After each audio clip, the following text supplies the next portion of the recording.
Can somebody put in the chat if they can see the screen? You can see the presentation.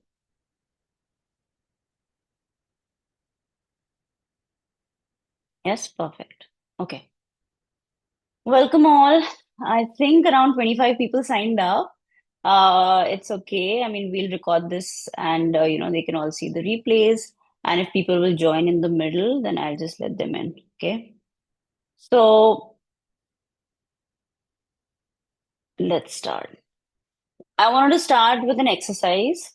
So, with all of you who are here in this masterclass, let's start with this. It'll be just maybe 5 to 10 minutes, and then we'll begin the masterclass. Okay. So, just close your eyes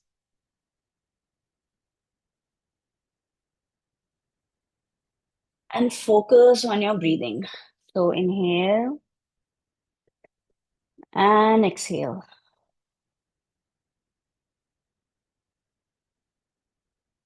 Breathe in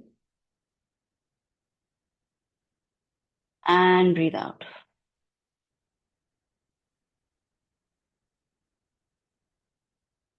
Feel the ground under your feet and keep focusing on your breath. Feel your tailbone.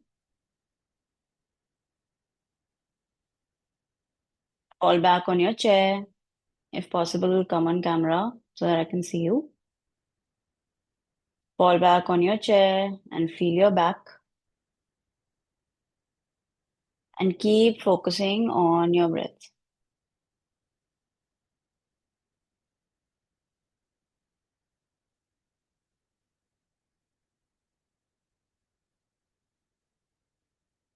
Feel your feet. Feel your butt on the chair. Feel the chair. And now slowly, at your own pace, open your eyes and focus on any one object in the room that you're in. Just pick any object and focus on it.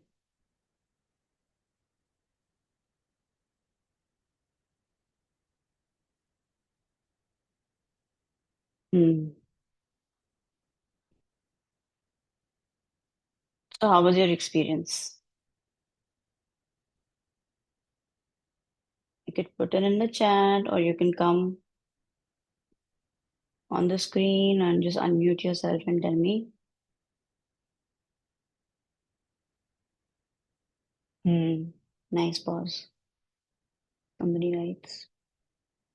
Mel. Anyone else? It was a quick exercise, but how did you feel?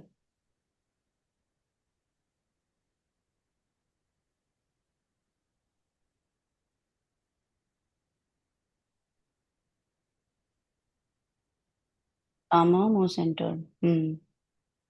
So for some people, I'm glad that Mel was feeling calmer. For some people, you might feel a little disoriented, right? Or maybe you might feel like you're a little confused because suddenly you were feeling your body and then suddenly you have to open your eyes and focus on an object, right? For many of us who are already used to maybe, meditating or focusing on our bodies, focusing on ourselves, it can be very relaxing and calm, as for some of you it was, right? But for people who are not used to being in their body, it could be a little disorienting, right? Why? Because when we close our eyes and we go into our bodies, what's happening is that we are focused more on what's happening in our mind or in the on the outside, right? Or we are focused on what will happen tomorrow or anything that's basically outside of us is something that our focus is on. Okay, so yeah, so for some people it might be a little distracting, and for those of you for whom it was calm, this was a pause, and this was something for you to just orient yourself, get into your body, feel grounded before we start the presentation. Okay. If you have any questions, just write it in the chat and I'll get back. Okay. All right. So now just starting with who I am. Just let me just start with, when I entered the world of healing. So this was so 2013 is when my father passed away and I was struggling a lot. And that's when I got into the healing world. I learned a lot of things. I think I started with Reiki. And then 2014 was when I learned so many modalities that I really wanted to share it with everyone. Even though I was struggling financially, I was taking care of my grandmother. I was like the sole caretaker for her. My mom passed away when I was 5. So, but the passion was so high, and I really wanted to work on this. So I started in 2014, and then I kept learning many modalities. I think over the years I've learned over 50 modalities. And I started with one modality called SRT. I don't know if any of you know about it, spiritual response therapy. And that's basically working with the soul records or Akashic records. And what we do is we work with people distantly. I can also work with people one on one. And I started off with life coaching and SRT, where I was doing distance healings. And over the years, I've learned so many modalities that I've, just wanted to, work with people, work on myself. And now is the time when I felt like, I've entered the world of teaching. I mean, I've always been doing it one on one, but now like group coachings or like working with a larger number of groups is something that I'm really passionate about. So, yeah, and then recently in the last 1 year, I've actually developed my own business coaching program, and I've been, working on that as well. So yeah, this is my story about just getting into the world of coaching now and working with all of you, working with a lot of people, and just inviting people into you know my healing world. Okay, so starting with somatics, what is somatics? If you know, soma, the word comes from this Greek, the term, it actually refers to the body as a whole. And it's not just the physical, but, the lived, sensory, dynamic experience of the body, right? And soma is also a Hindi or a Sanskrit term, which, actually means an elixir, like a divine nectar, right? And when I put it together, it's for me actually, Soma is the nectar of the emotions that are running through your body. So it's actually the feelings in the body that kind of form, um, you know, the definition of somatics for me. So it's not just the body, the physical body, but also the emotional body and the spiritual body. And when all of it comes together, then the work that I'm like going to talk about, that comes in. So I hope you get it. If you have any questions, just just put it in the chat. Then, what is somatics? Somatics is basically body, movement, breath, emotions, anything and everything to do with, your emotions. And when you think of emotions, what happens? There is release, right? There is the experience. So if you feel good, there is a certain sensation in the body. If you feel, you go through maybe a fight, then there is anger, right? When you probably meditate, then there is, you know, you feel grounded. Like in the beginning of the exercise, in the beginning of the presentation, we did something. And guys, don't worry if the presentation, I'll send it to you guys, okay, later on. Now, somatics is not just the body, like I said, there are different forms, but there are also movement, right? So sometimes you must have noticed when there is anger, sometimes you shiver, right, with anger. So that movement in itself can also be considered somatics, right? Sometimes there are certain mudras. I don't know if you guys know about mudras, but certain positions, hand positions that we take when we meditate, so we kind of sit in certain positions. All of that is embodying something or some emotion in the self, and that also is part of somatics, okay, or at least the kind of somatic or the work that I do with people, I kind of involve all of that.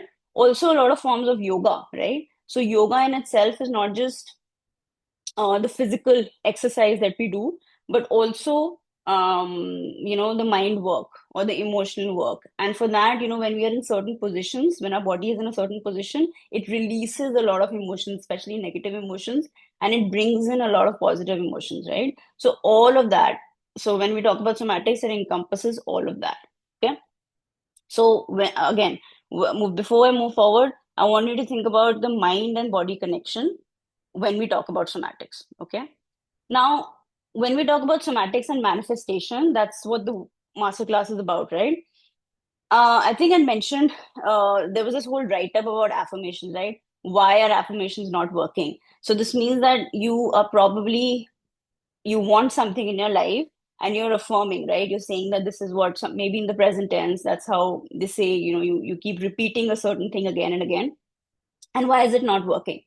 Now, what happens is that, or even visualization, you can put, the vision boards and you can have the pictures, all of that. But what's happening is that energy is going inside the body, right? And it's supposed to be doing something inside the body that actually emanates that energy to manifest something outside, right? But clearly, when that energy or image is going inside, something is not happening or something is not um, really vibing with your body for it to be able to get manifested in the real life, right? And that's what the masterclass is about, to understand what the nervous system is, how you can work on it and how you can actually expand it to be able to manifest what you want in your life. Okay. Now, when I say expansion of a nervous system, I don't know if any of you, know this or you understand, but um I think if you've read anything about manifestation, many a times people say that, suppose you need a car or you want to manifest a car, right? They say that you need to have that space in your house or in your living area for you to accommodate that car, right? What if you do get that car tomorrow? So basically you need to create space for something that you really want in your life, right? In the physical sense. However, when we're talking about somatics and you want to manifest something in your life, what you need to do is create space inside your body, okay, for that thing or person or whatever you want in your life. Now, when I say that you need to create space in your body, I want you to type, in the chat, what do you understand? Do you get what I'm saying, or is that, are you confused, or do you have questions about it?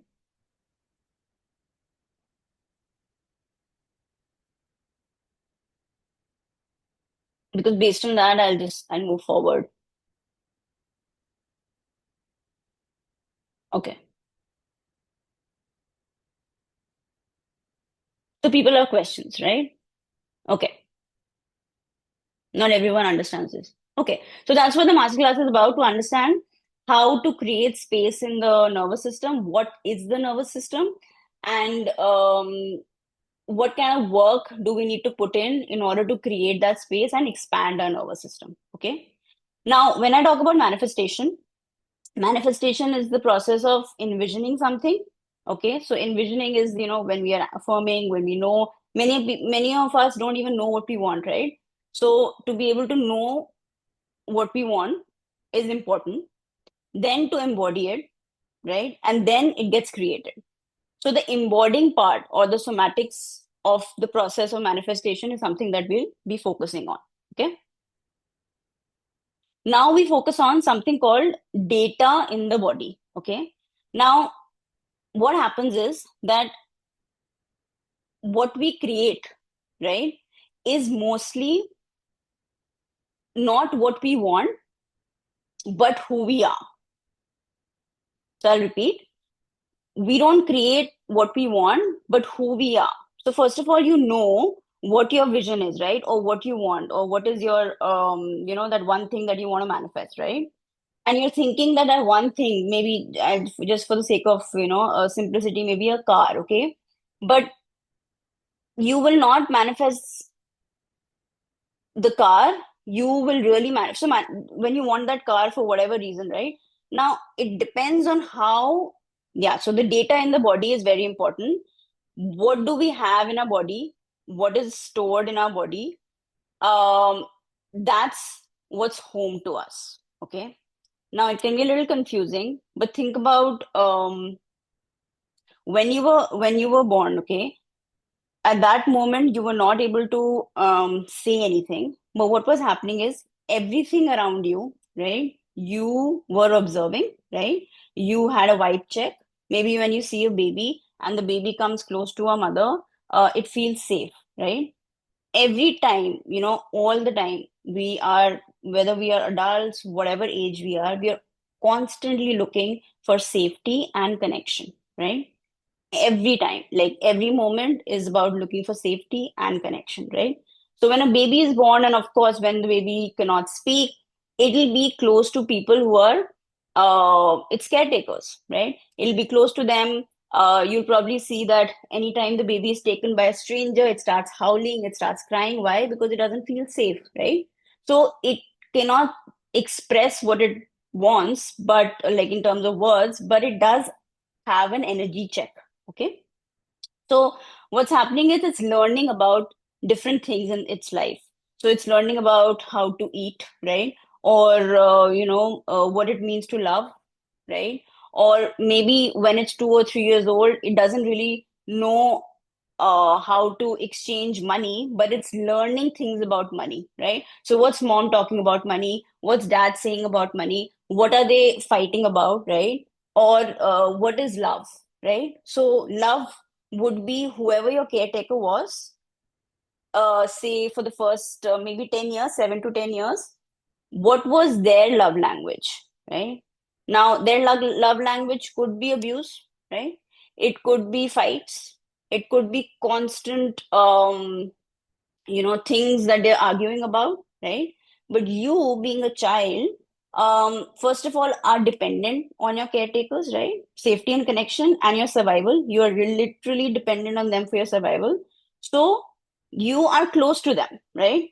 And now what is happening is that even though you might not like it, right, but your data in the body is saying that love for you is what's happening with your caretakers or the people around you, not just your caretakers. So not just your home, but you go to school, your neighborhood, everything around you, how people are behaving with each other in terms of love, and who you are closest to or feel safe to, with their energies and their stories are what your body is absorbing in terms of all the information around.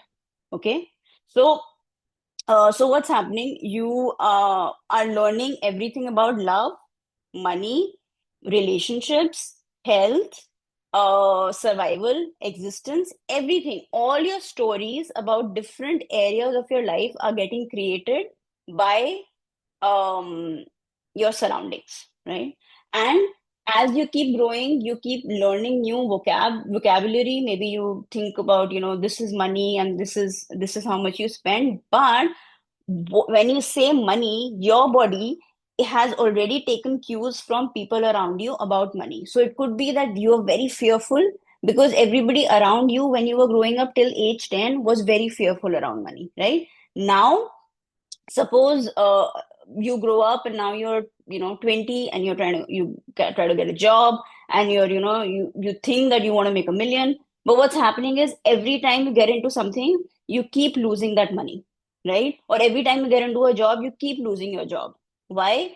Because when you get into say money or the career zone in your life, your body goes back into the system with all the things and all the data that you had in your system. And when it goes back to the data, money is equal to loss, or jobs is equal to constantly losing jobs, or whatever the system is, the body goes back to that, and then you keep repeating that. So your body already has a fixed data over the years. And by age 10 what happens is that you get filled, and your data and your body is completely filled to the brim, that by the age, I don't know, 12 or 13, when you grow up and you try to develop your own thoughts, you don't have space in the body anymore.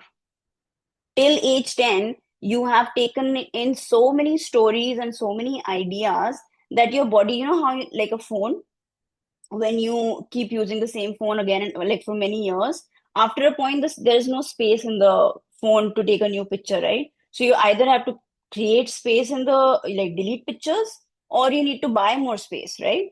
So similarly with your body, at till a certain age, you've filled it up with so much data from everywhere around that now if you don't clear it in a healthy way, it will come out. It might come out in other ways when you grow up, so like anger, lashes, so many things which might not be healthy. It will come out because if it's gone in, then it has to come out, just like the waves in the ocean. Like with oceans, you see that it comes and it crashes and then goes back, right? But it has to come out. So um think about Play-Doh, right? When you're playing with it, when it's fresh, you can it's completely malleable, right? You can play with it, and you can create shapes, forms, whatever. But think of that Play-Doh that you've kept it for, say, 6 months, right? Or in open, without a lid, and then you try and go and play with it. It's completely dry and brittle, right? It'll probably even break. So you have to like mix some water and maybe something else, and again, try and make it soft. So it'll take time. So similarly, till age 10, your data in the body is completely filled up with what relationships are, what money is, what everything is. Now when you come to try and create your own affirmations, or you try to manifest the life you want, you need to go back to that body, right? And you need to clear and make more space. And that's what I meant by creating space in your nervous system, right? So I hope it's getting a little clearer. So working with the body, working with the inner child, working with the stored data, right? And many a times, I would say most of the times, this data is not helpful, right? Because what are we doing? We are taking in data from people around us who themselves are struggling, right? With something around. Okay, it could be that you have no issues, right? And everybody around you was had a healthy way of dealing with issue like stuff, and you learn good things, right? So it's not always a bad story or a negative story, but many a times people who are struggling, right, they tend to have taken these stories that are not serving them, that are not helping them, right? And they're kind of being pulled back to the stories of people who they kind of grew up with, and they don't want to align with it anymore, right? So just give me a yes if you have followed till now, and then I'll move forward. Yeah? Okay, great. So again, just like in a house, there are different rooms, right? And different rooms, you have a drawing room, you have a bedroom, you have a kitchen, right? Um, Similar to that is our body, right? There are different areas and sections in our body, and the data that we've stored till age 10, even though it's kind of filled now, but there are different sections for emotions in our body, okay? And I'll kind of I'll tell you about that. I'll try to share my screen again and just show you a glimpse of where, different emotions um, reside, so that you can map it out in the body as well, right? For example, I'll just give you a little example of the shoulders. We carry a lot of burden here, literally the burden of not just ourselves, like stresses of our own lives, but also burdens of maybe our parents, right?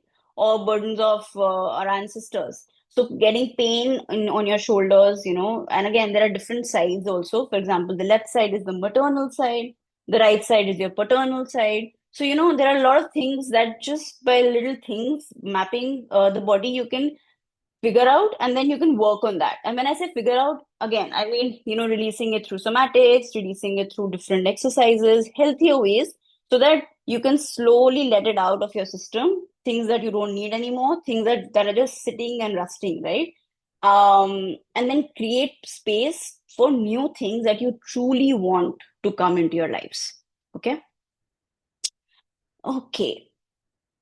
Now, having given you all of this information, I don't want you to feel scared that, what if all of this is now stored in my body? What am I going to do? No, right? The point is that you are resourceful, which means that the part where the pain is, right, in your body, or whatever trauma is in your body, where it's stored, it's the same place where you also have wisdom, right? So the solution to all the problems or solution to the traumas that are stored in the body is also in your body.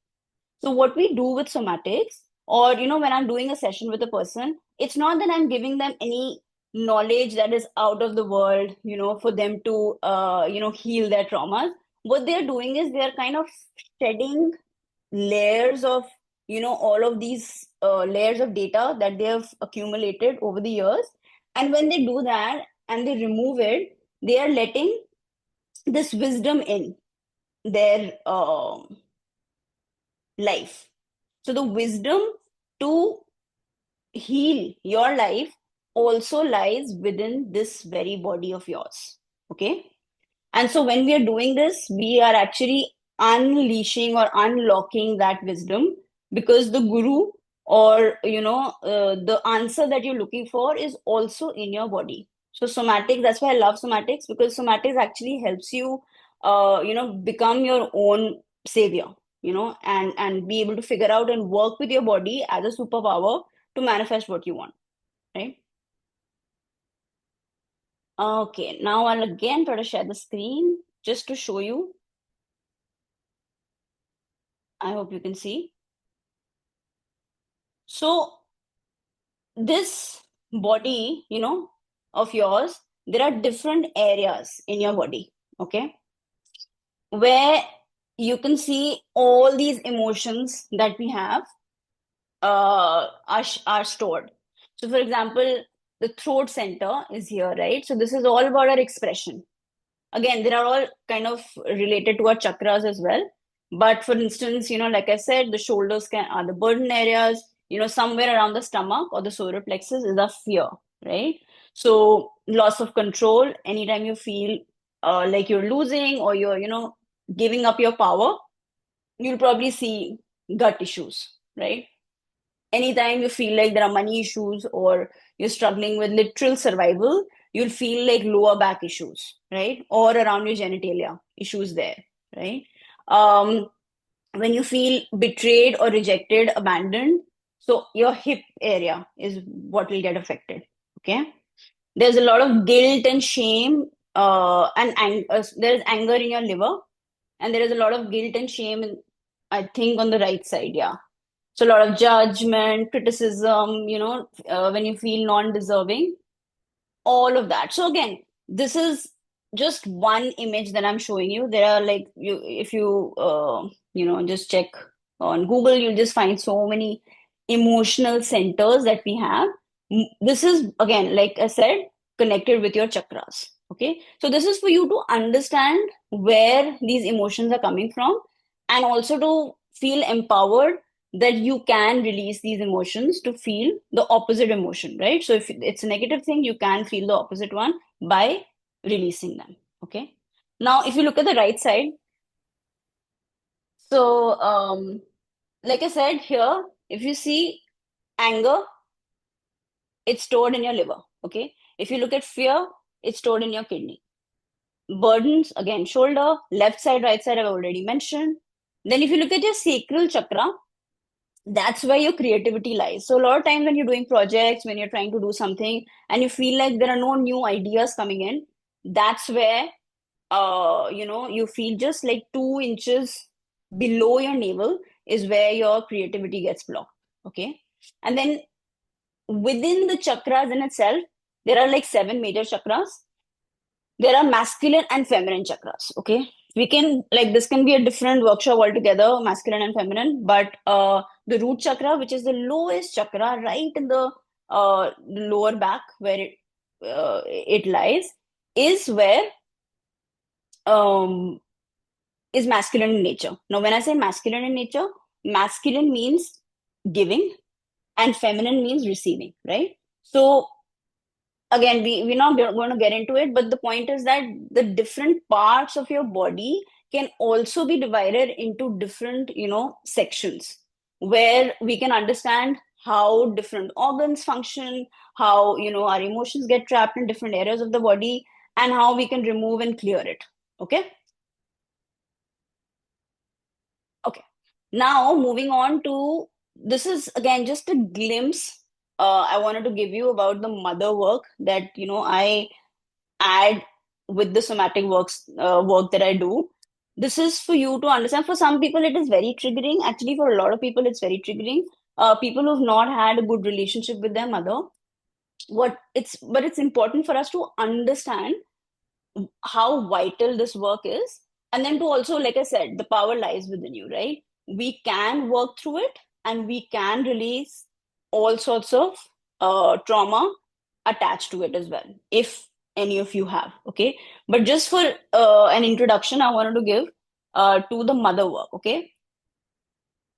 Mother, or the body that we are, we all come through, or we are, it's our first home.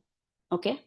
So when I say it's our first home, it's basically the womb that we are in. And when we are in that womb, whatever we go through, the emotions that we go through, the emotions, not just us, but the mother, whatever she is going through, is something that affects our receiving in life.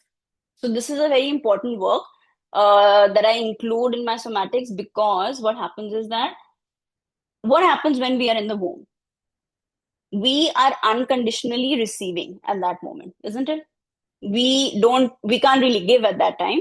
What we're doing is we're taking in the fluids, we're taking in the love, we're taking in the anger, whatever the mother is giving, right? We just have no other whatever means. What we're doing is completely in the receiving mode, right?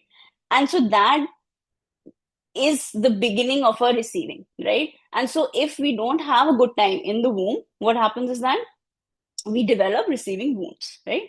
And again, we can work with it, we can heal it, we can release those, whatever the wounds are, and again become open to receiving.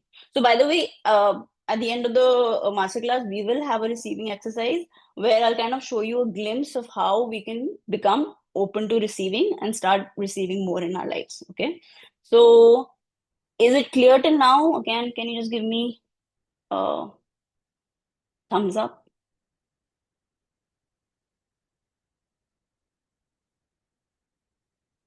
Cool. Okay. Now, this is the release point one. I have three release points in this masterclass. This is basically, I think, Jingxing Jitsu or I don't remember the exact name. What we'll do here is we are going to release, like you can see these emotions here. Okay. So in your on your fingers, basically, this finger represents worry, right? Then fear, anger, sadness, and self-esteem. So self-esteem meaning if you are low on self-esteem, then it will help you release that. Okay. So I wanted to invite you, let's take 1 minute each, right? And hold on to this finger as tightly as you want, and just focus on anything that is worrying you right now. Okay. So let's do this for 5 minutes, 1 minute each. Okay.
One more minute.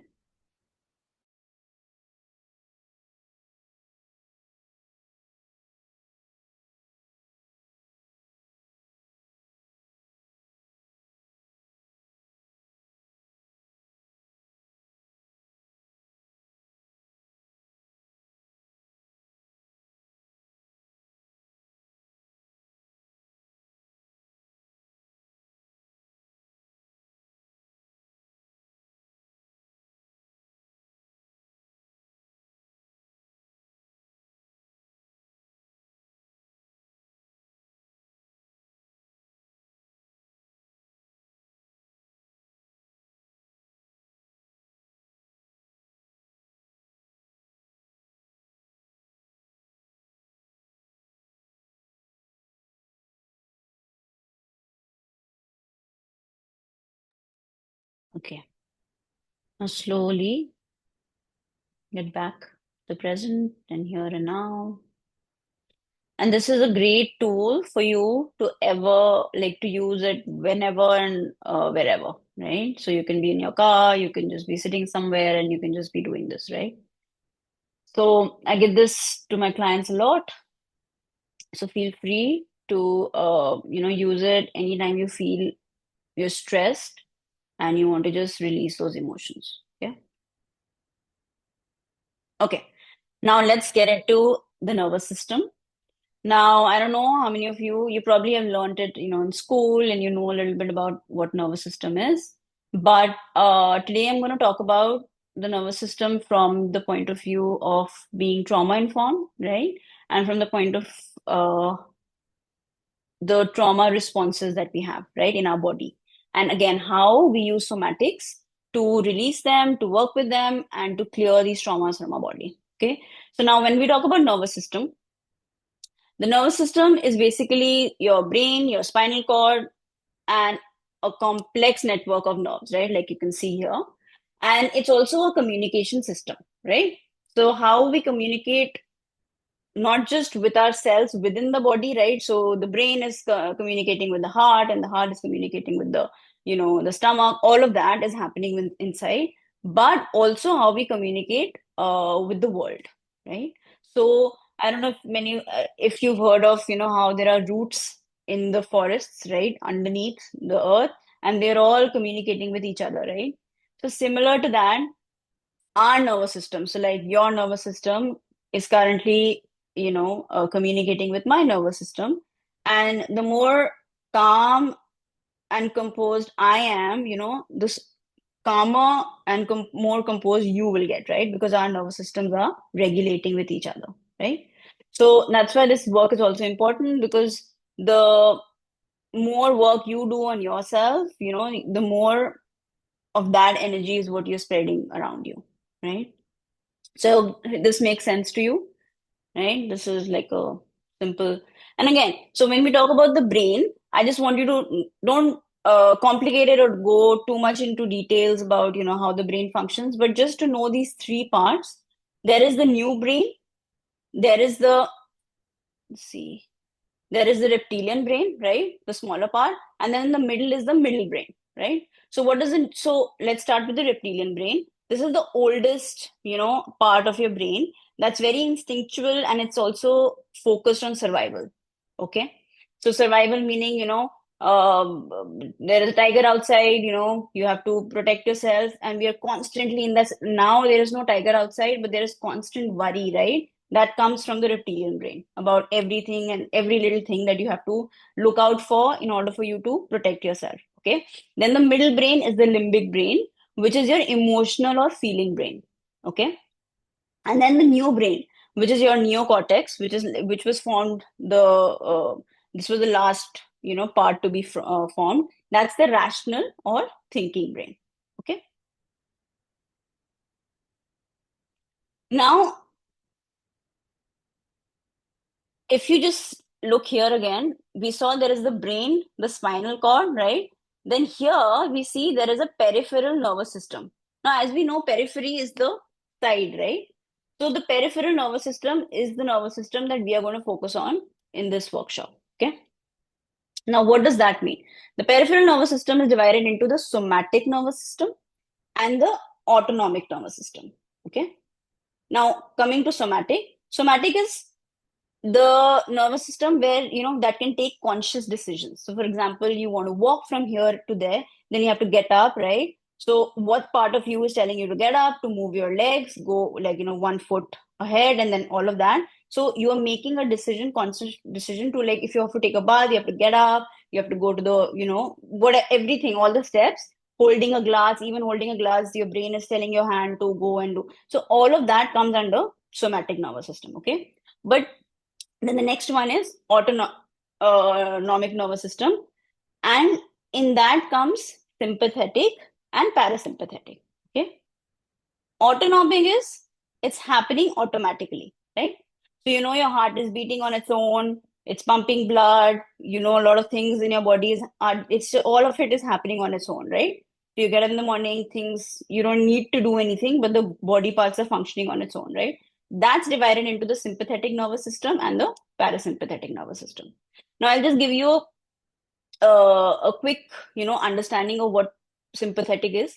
So sympathetic is when, um, actually, let me just go to the next one and it'll help you understand better. So, sympathetic is when, when we were wild, right? We were in the, say, jungles, and there were wild animals all around. Our body was functioning in a way for us to be very alert, right? And know about the threats that are around, right? Because if we don't know about the threats that are around and we can't fight it, then we won't be able to survive, right? So that part of the brain or that part of the nervous system gets activated when there is threat around, and the sympathetic nervous system is the one that helps us deal with that, right? So the trauma responses that come up would be, if you can see here, fight, which means that something is in front of me that's dangerous, I need to fight. So my nervous system is pumping a lot of glucose, my heart rate goes up, my pelvic floor and my digestive system contracts, because that's not the time for me to pee, right? That's the time for me to run, right? Or fight. So it contracts, right? I become very sweaty, right? Or my mind, like, it's foggy, and I'm ready to fight, because at that moment, like, the physical part of the body is ready to really function. Okay. Or I might go into flight. What's flight? Flight is where I run away. Fight is where you stand, there in front of the danger and you fight. Like, so you need the body to do that. Then if flight is, you run away, right? Freeze is, you've probably seen, right? Some animals, they just play dead, right? When there is predators around. So freeze is that state where you completely freeze. Or you must have seen that you're so stressed at certain points in your life, maybe when you were a kid, even when we are adults, that you don't have anything left in your body to say or to do, right? You just freeze. You just in that moment you freeze, right? Or fawn.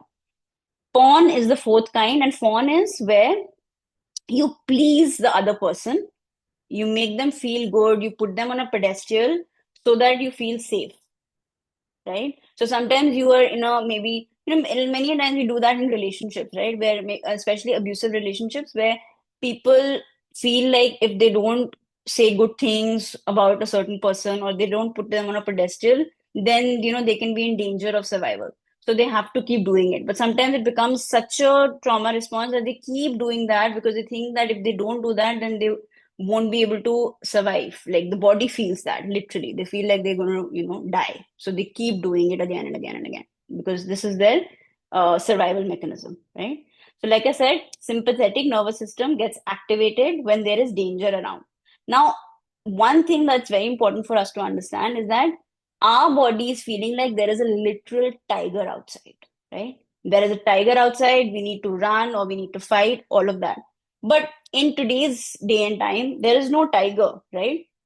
But there is uh, a job, I don't know, some project that's due, right? Or maybe somebody said something to you, you had a fight with your boyfriend, with your mother, with your father, right? Or you, it, like, everyday issues that we go through, we turn them into a stress state, an alarmed state, an alert state, right? And we sometimes are constantly in that state. Now, according to studies, this sympathetic nervous system should only, or it gets activated for only 8 minutes. Only 8 minutes. So for 8 minutes, the cortisol goes up. We get more oxygen in our body. The glucose in the body goes up. The heart rate goes up, right? The urinary or pelvic floor contracts, right? Because what's happening, our body is getting ready either to be attacked or to attack, right? Like basically for survival. But in today's day and age, what's happening is we are constantly in this state. Instead of those 8 minutes, we are constantly in this state. Now, what should happen after 8 minutes? We should get to the parasympathetic nervous system. Now, if you remember, sympathetic was the fight and flight, and parasympathetic was the rest and digest. So, sympathetic is when we get really hyper, our alarm state. We should be moving from this state to the rest and digest state, meaning this state is when we relax, when our digestion can take place in the body, right? When we can go to sleep. All of that is so, most of our day should be in the parasympathetic nervous system. And our sympathetic nervous system should only get on when there is a tiger or an actual threat in our life. But in today's time, what is happening is we are not switching off our sympathetic state and we are constantly in this state. And so we develop digestive problems, there is chronic fatigue, there is anxiety, there is immune suppression, there is cardiovascular strain, hormonal imbalances, pelvic floor, urinary issues, all of that. So sometimes what happens is that our body has to force us to come from sympathetic to parasympathetic. Okay. And that's also where you will see freeze and fawn, the two trauma responses that the body forces us to get into. So that is also a trauma response. It's still not healthy, but the body doesn't know any other way. The body has to sleep, right? The body has to digest. So it forces us to get from one trauma state to another trauma state so that we can, go to sleep. Because sometimes, you sleep, but then you get up and you feel not rested at all, right? Or you get up with aches and pains, right? And you didn't have a good sleep. You might have slept for 8 hours or even 10 hours, right? But you still don't feel rested. So what's happening? Because your trauma response of freeze fawn is still on, right? The stress is still there. You've still not released the stress. Yeah. Now, if that's where somatics comes in, that's where so many things come in, where we release these emotions, these stresses from our body in a healthy way. And then what happens is that you come back to the parasympathetic, which is a natural healthy state for us to be in most of the times, right? So this promotes relaxation, it helps us build safety and connection, it helps us sleep. So all the people who have sleep issues, we definitely are not able to stay in the parasympathetic nervous system. And the biggest thing that I want to talk about parasympathetic is that when we are in this state, that's when we're able to receive.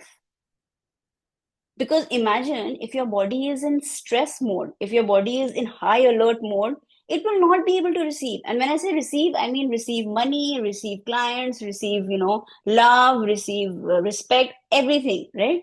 Because the body, in order for it to receive anything, needs to be relaxed, right? And so this also is very important for us to understand why we need to kind of learn healthier ways to release so that we can switch to the state easily and be in that relaxed state for a longer time. Okay. So like I said, we get stuck between the parasympathetic and sympathetic, and our body keeps trying to pull us back from this stress state to the non-stress state. But when the body pulls us to do that, that's not the natural way, right? It should naturally, after 8 minutes, get switched on. But we are constantly on our phones, right? We are constantly looking at things that are happening around us, things that really make us feel like, oh my God, everything is going to end. I'm not going to be able to do this and that. We're constantly thinking about the future. So that doesn't help us move from these states, right? So we get stuck in a survival mode, right? So that's exactly what I'm talking about here. That in order to heal the nervous system, we must build its capacity and gradually allow releasing of stored emotions. Also, imagine it's not just about our everyday things that we deal with, right? But it's also that 10-year-old that I was talking about, the data in our body, that also keeps stressing us. All the stored emotions from the past are also stressing us every day apart from the daily things that we do. So the body is storing so much, right? And when I say creating space in the body, that's what I mean, to let go of all of these things. Okay. Some people ask me, so there is fight, flight, freeze, and fawn, right? So which survival mode gets activated? Because not everybody will fight, not everybody will, have the flight mode or different things. People will do it differently. The way their trauma responses, it's based on, sometimes, it could be genetically coded that, your mother is used to always fawning, or your mother is always used to, fighting, or your father is used to fighting. So that's something that you picked up from them, and you will also do that, right? So your trauma response will also be that. Sometimes you say, right, the father is very angry, or the mother is very angry, and the child also is like constantly similar to their parents. So yeah, your trauma response could be that. Or there are various factors that could determine what your, sometimes you might at a certain age fight, right? And then your circumstances changed and now you fawn. That's your trauma response. So again, I don't think you need to go too much into detail, but somebody asked me, so I thought I'll add this, that there are various, trauma responses that you can have at various stages in your life based on what you've gone through. Okay, let's talk about release point two. So this is the Tarzan point right here in the middle of your chest. Okay, so anytime you feel stressed or you feel very, very, like, sometimes you start hyperventilating and we hear something, some bad news, and you just start hyperventilating, then this is a great way to release. Okay, what you can do is, just like Tarzan, right? He does this, right? So just do this and think of the emotion that's coming to your mind and just keep tapping here like this, here in the chest. This is a Tarzan point, and it helps you release stress. So again, this is another tool that you can take anytime you feel this, is especially when you're overwhelmed. Okay, do this Tarzan point and maybe do it for a minute, and then you'll feel the release. Okay, and then keep breathing, drink water, and you'll feel better. Okay. So since we don't have much time, I'm going to just skip. But remember this, and you can, use this whenever you feel the stress. Okay. Now I'm coming to the process that, I follow when it comes to manifestation and nervous system expansion and somatics. First is to have an audacious intent, right? So what is an audacious intent? Like I said, a lot of people who already have trauma, who've gone through a lot of childhood, experiences, might not even think about something big. You don't need to. But sometimes, if you want something and you're feeling guilty about it, that is also something probably in the body, that you can work on releasing to be able to, want what you really want and actually enjoy it when it comes to you, right? So you've seen the green, leaves that I've created. That's actually the nervous system expansion. That comes in every step, right? You need to keep working on your body at every stage. Okay. So first step is to have an audacious intent. Second is deciphering the blocks in the body. So like I mentioned in the previous slides, there are so many ways in which we can go into the body to understand where the block is, where is it coming from, is it the mother wound or the father wound, wherever, right? And then to be able to release the layerings of the data, that's that where it's coming from, and then find the wisdom that's right in the body, right? Step three is to deep dive into traumas. Again, like I said, traumas can be of various kinds, right? I'll actually talk a little bit about it later. So getting deep into it, and just getting deep means just releasing it, right? And the moment it's gone, you can step into various other kinds of wisdom that's there. Rewiring your nervous system, when I say that, it actually means creating space in your body, because once the emotions have left your body, there is a lot of space. And then, that's where we regulate the nervous system, right? We get into the rest and digest, and you open up your system to receive.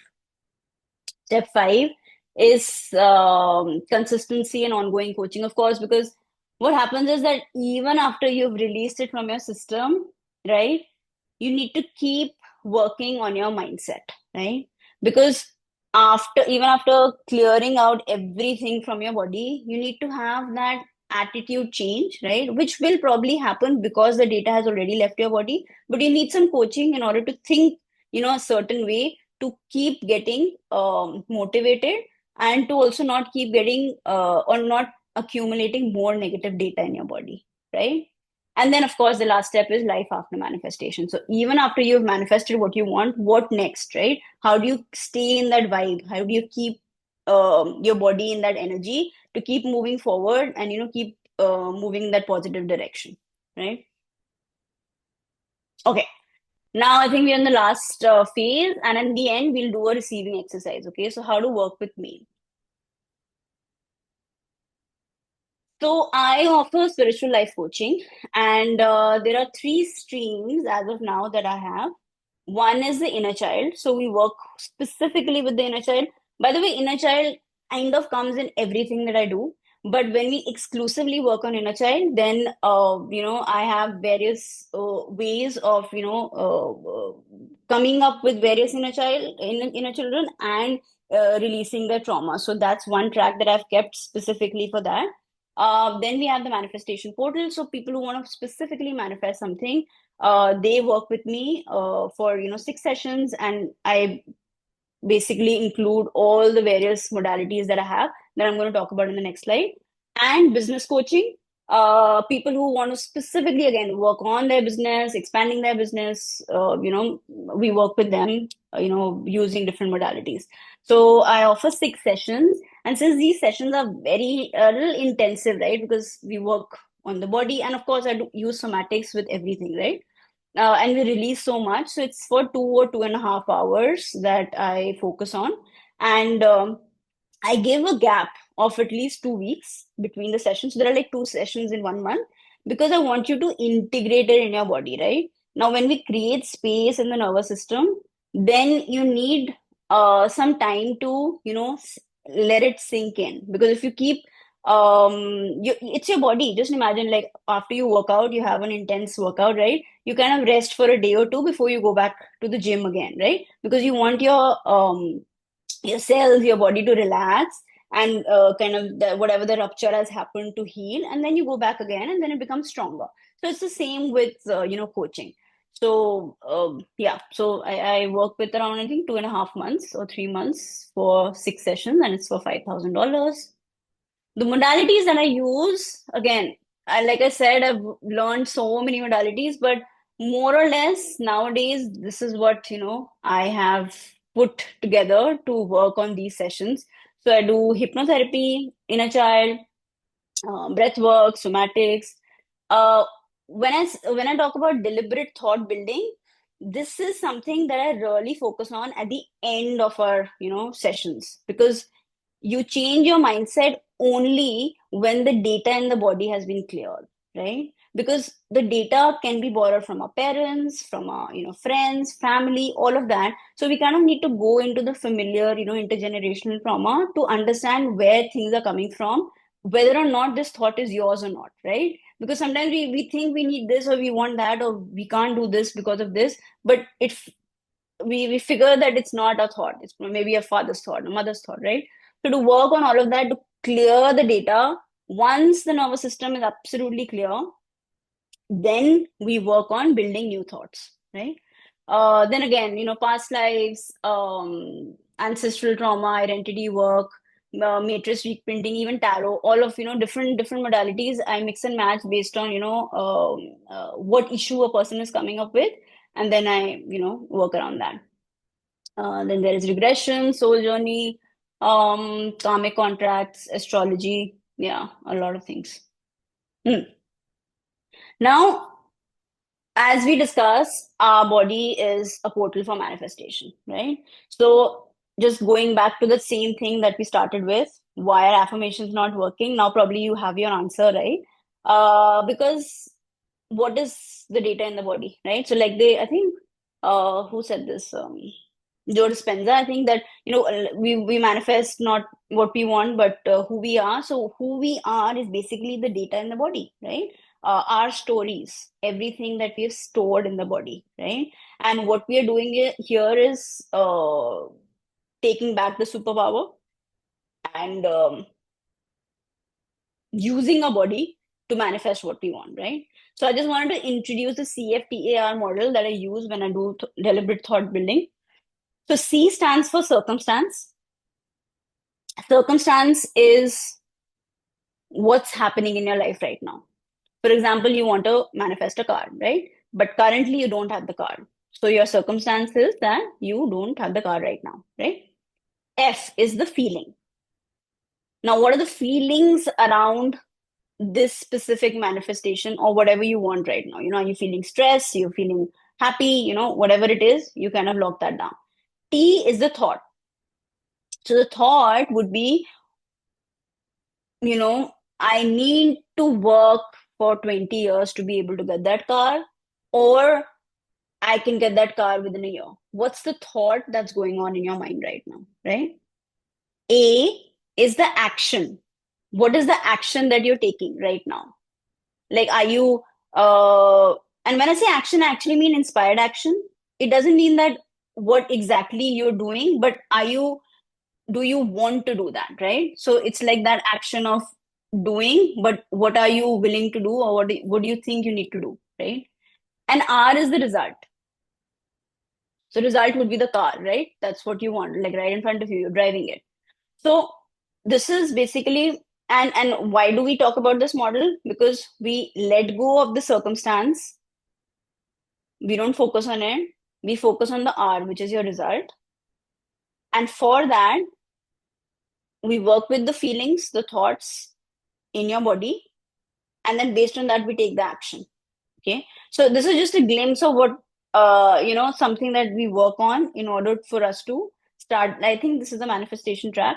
I just wanted to introduce it to you here because this is something you can start using even today, right? So don't focus on the C line, which is your circumstance. Focus on what you want, which is your R line. And for that, what are your thoughts? What are your feelings that you can work on with your body? And based on that, you take your action, and that's it. Circumstance doesn't matter, right? Because that's something you're here to change, right? And now I just wanted to share three testimonials that recently people have shared with me who've been doing specifically, somatic work. So this person, she came up with PCOD, which is polycystic ovaries, and thyroid. So of course these two are connected, and she was having hormonal imbalances for I think almost 10 years when she came to me, and we just did three or four somatic feminine exercises, mostly around releasing shame and guilt. And yeah, and she got her tests, and of course when I say this, it seems like it was just that, but I remember shame and guilt specifically that were really holding her back and not letting her feel good. And actually, after I think the fourth session, she got her tests done again, and there were no cysts anymore, right? And so this is very interesting that the more we do somatics, the more we get aligned with the emotions. And what is disease, right? Dis-ease. So this means that there is no ease. So when you feel comfortable with the body, you are at ease with your body, then the disease leaves your body, right? So this is the first thing that happens, especially around health, when we start working, around somatics. So this person had come with lower back pain and gut issues, and of course there was lower back, so there was also money issues. We worked a lot around trusting the gut, so a lot around the gut, what was stored there, especially power. I think we spoke about it earlier. uh, he wasn't able to lose or give up control, right? Very very controlling around a lot of things in his life, and that's because his father was somebody who was never there, right? And so he thought that he needed to control. So so we worked on a lot of things. We released that. We released things in the stored in the body, especially around the gut. um I wouldn't say it's completely gone, but this person was able to go, for a vacation because I think he had so much pain that he wasn't able to move, basically. So, but he then after that, he was able to travel. So things, of course, it's something that, like I said, there's one step where you need to keep doing the coaching, right, or keep doing the brain work, because that's something that will help you keep moving forward. So, yeah, but a few sessions, and they were able to see a difference. Then again, this person came with a lot of blocks in the business, and they didn't even know, what was the connection between somatics and business. And I hope you understand now what the connection is, because it's to not just to manifest, um, a car, but to manifest anything in your life. You're going through your body. Everything goes through the body, right? The emotions are in the body. So this person was not even able to feel anything when we first did a session, and there was a tremendous improvement, by the fourth or fifth session, where they were just, so expressive. They gave me feedback. They felt so motivated to, like, be able to go and work and talk to clients, that they felt, by the end of it, they felt so confident in their business that they didn't even have the fear that they won't be able to, pay their debts or whatever the issue was. So for somebody who couldn't even feel anything in the body, to be able to reach there was a big shift for her, which, she had blocked it for many years in her life. Hmm. Okay, now we are at the release point 3. So this is, um I can't remember what the name is of, where it comes from, but this is basically an exercise to release, stored emotions in your body.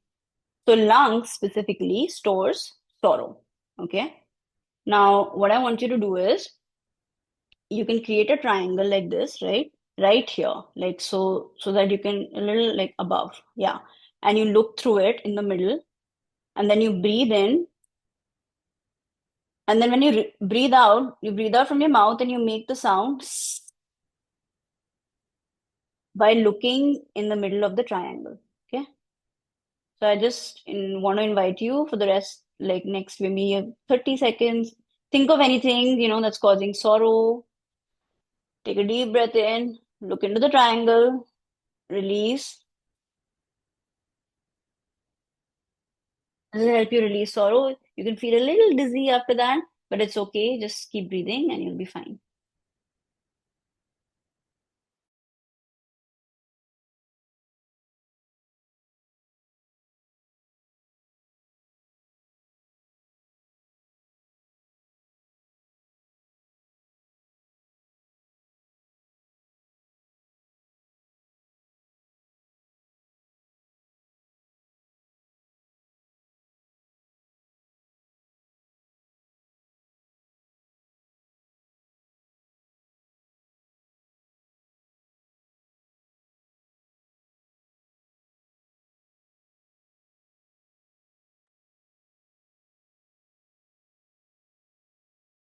Perfect. And yeah, you can do it anytime again. So for this, I would suggest, having an intention, and then like sitting and like doing it maybe for a minute or two, because this can be a little heavy. Yeah, but you can do this again. Anytime you feel there is sorrow, or there's immense sadness that you're going through, right? And like or actually if you have congestion or any sort of lung issue, you can do this. Yeah, this will help you. Okay, and now we're at the last segment. Let's do the receiving exercise. So for those of you who can come on camera, please do, because it'll help me look at you while you're doing this exercise. And the goal is to be able to, by the end of the exercise, be able to receive. And when I say receive, again, receiving money, receiving love, receiving anything and everything that you feel like you have blocks around. And again, this might not be something that will open up, your receiving completely, but at least you'll be able to see where you are, right? And be able to assess. Okay. So close your eyes, relax. Just relax your body and close your eyes.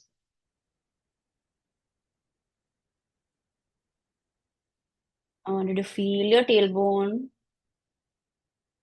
wherever you're sitting. Settle in the body.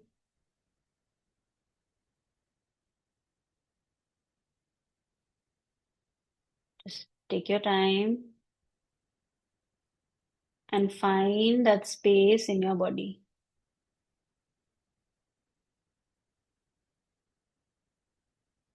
Keep breathing.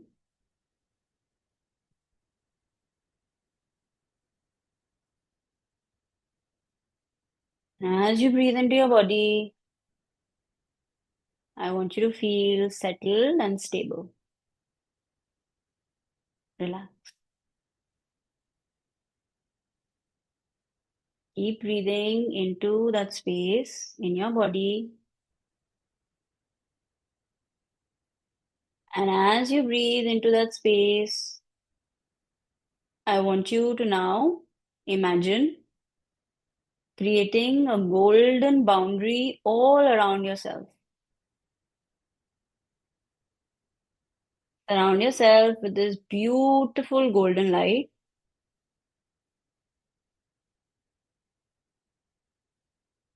I want you to feel the safety and security of this golden light boundary all around you. You are protected from anything that can hurt you. And take your time in settling within this boundary.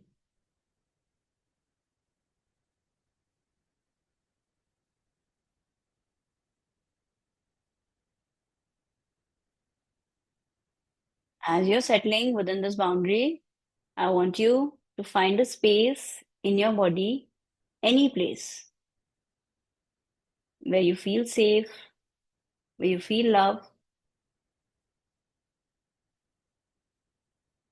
and imagine a little string of golden light from that place getting connected to this boundary.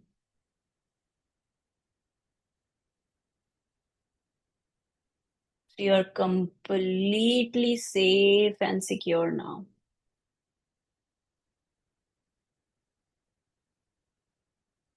Once this connection is made, once the boundary has been completed, I want you to know that this boundary can only be opened by you, and there is no other power in this universe who can open it.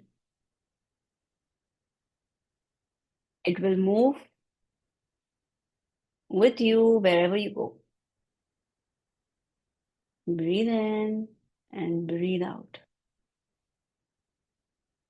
Settle in your body inside this boundary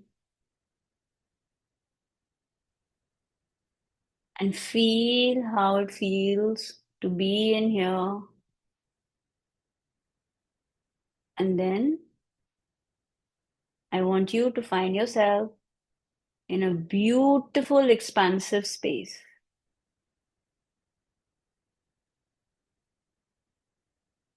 You're still connected to this feeling in your body, within your boundary.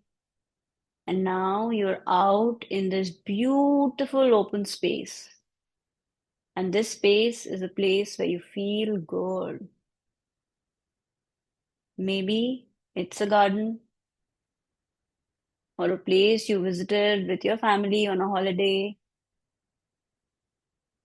Maybe it's a huge field. It's an open space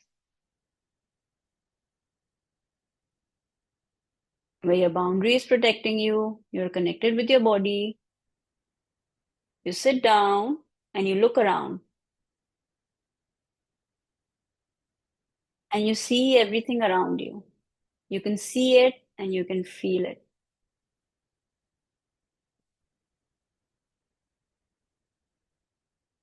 And as you witness this environment, I want you to feel a strong, supportive hand of a loving ancestor behind you. It could be a parent or a grandparent or even an ancestor that you haven't met. Maybe you don't even know their story, but they are with you. They are part of you. They are seeing you grow. They are seeing you bloom every day. They know your struggles and they are here for you. Feel their strong, comforting hands on your shoulders behind you. They are supporting you, holding you, and letting you know that you are not alone. Feel this feeling. Feel them with you.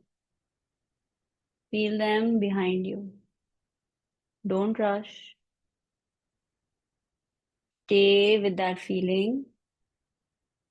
And now, gently place your palms on your heart chakra, right in the middle of your chest, and breathe into your heart.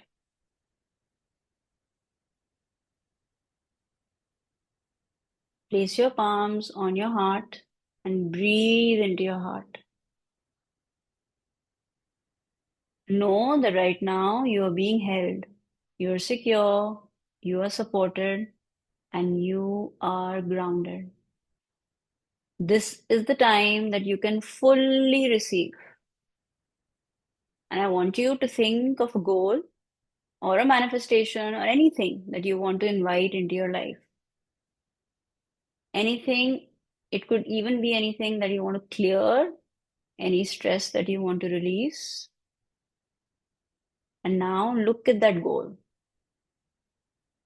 however you can, however your body is allowing you, from the space of being supported, not from the space of I have to figure it out on my own, but rather from a space of openness, grounding, security, and connectedness to your entire ancestry. Knowing that what you want to achieve, what you want to welcome, has also been their dream to shine, their dream to see the world, to travel, to go to places, to meet people, to feel free, to feel safe.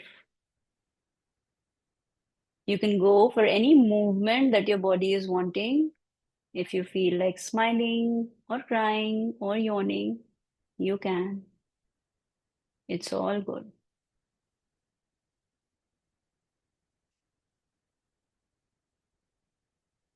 Whatever this goal is that you would like to invite in or you want to release, I want you to now slowly open your heart chakra gently from the chest, gently open and spread your palms. Slowly spread them wide open, however much wide you can.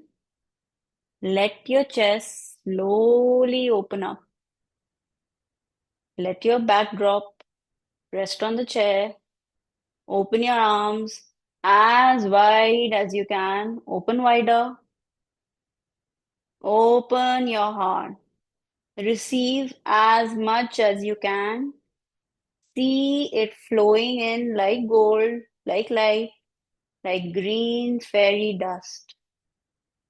Feel it surround you. Remember,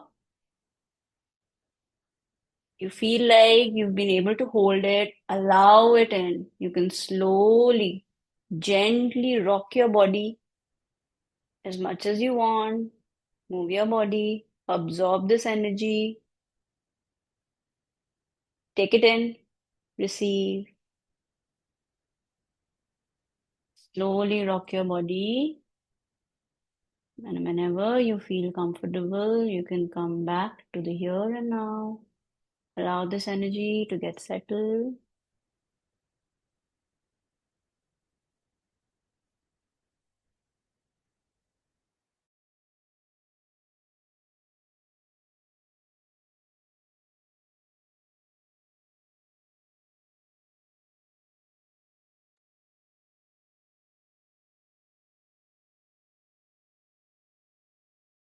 You can stay silent maybe for a minute. Just stay in this energy.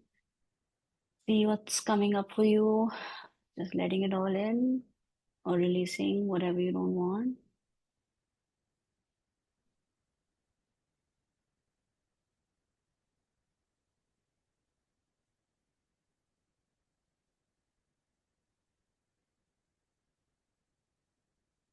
Yeah,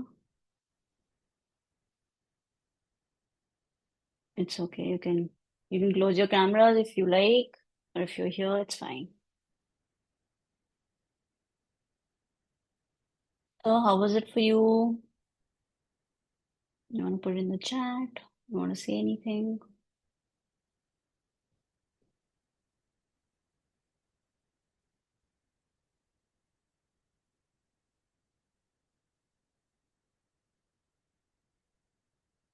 And that's about it, guys.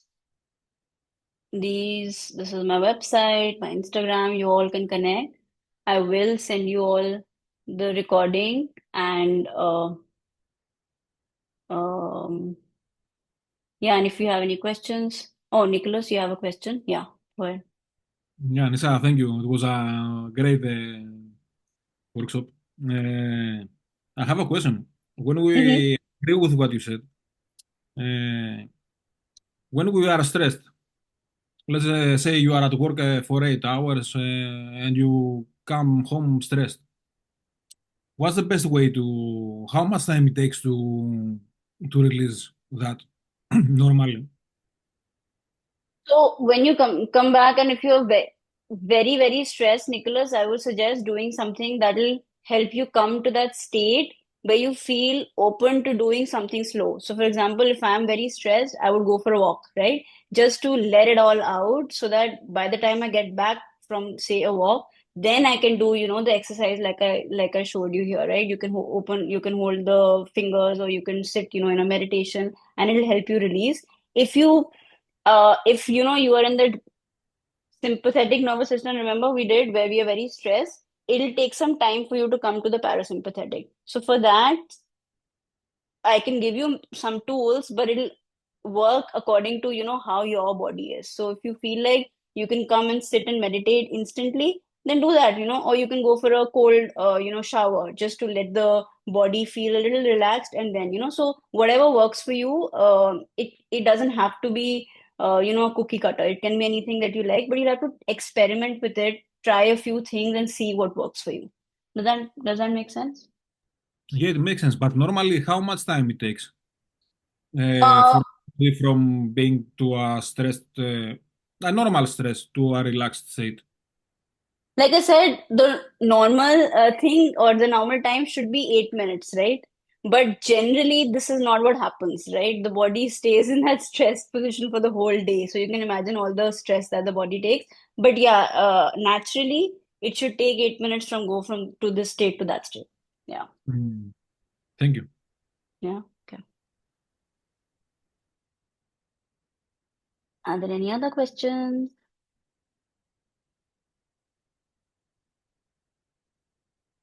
Perfect. Thank you so much, everyone. It was wonderful to have you all here. Sorry again for all the technical glitches. But I will send you all the recordings. And if you guys want to connect with me, for to work with me, let me know. You can reply on the email that I'll send you as a follow-up. Okay. Thank you. Bye. Thank you. Thank you. Bye.